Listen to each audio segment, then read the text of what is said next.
Artificial intelligence and technology వేగంగా develop అవుతున్న ఈ జనరేషన్లో డబ్బు అనే పదాన్ని డస్ట్బిన్లో వేసి మన పూర్వీకులు జీవించిన 200 ఏళ్ల నాటి లైఫ్ స్టైల్ని ఫాలో అవుతున్న ఒక గ్రామం ఇంకా ఉంది అంటే మీరు నమ్ముతారా? అయితే రండి, వెల్కమ్ టు కూర్మ గ్రామం.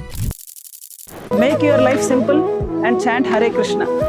ఇక్కడ వాళ్ళ ఆహారానికి వాళ్ళే రైతులు, వాళ్ళ బట్టలకి వాళ్ళే నేత కార్మికులు, వాళ్ళ ఇళ్ల నిర్మాణానికి వాళ్ళే మేస్త్రీలు, కూలీలు. ఇక్కడ జీవనం చాలా సింపుల్ గా, నేచురల్ గా అండ్ నేచర్ కి దగ్గరగా ఉంటుంది. ఇక్కడ ఎలాంటి ఎలక్ట్రిసిటీ, మొబైల్ ఫోన్, టీవీ లాంటివి ఏవి లేవు. Next generation 5G, 7G, 8G అని వెళ్తున్నాం. మేమేంటంటే no G, no gas, no current, no gadgets, no phones అని మేము ఎందుకు వస్తున్నాం. కేవలం సహజమైన ప్రశాంతమైన జీవనం మాత్రమే. గ్రామంలో నివసించే వాళ్ళంతా పెద్ద పెద్ద చదువులు చదువుకొని పెద్ద పెద్ద జాబులు చేసి అవన్నీ మానేసి ఇక్కడ ఉంటున్నారు. ప్రతిరోజు పొద్దున 3 గంటల వరకు లేస్తారు, రాత్రి 8 గంటల వరకు పడుకుంటారు. ఈ విలేజ్ లో ఇప్పుడైతే 16 కుటుంబాలు నివసిస్తున్నాయి. వీళ్ళంతా శ్రీకృష్ణ భక్తులు. భగవద్గీతలో చెప్పినట్లుగా simple, natural and Dharmik life style ని ఫాలో అవుతున్నారు. సో మీ బిజీ లైఫ్ స్టైల్ నుంచి డీటాక్స్ అవ్వాలనుకుంటే ఈ వేదిక్ విలేజ్ కి ఒక్కసారి వచ్చి చూడండి. ఐఎమ్ షూర్ ఇదొక ప్లేస్ మాత్రమే కాదు,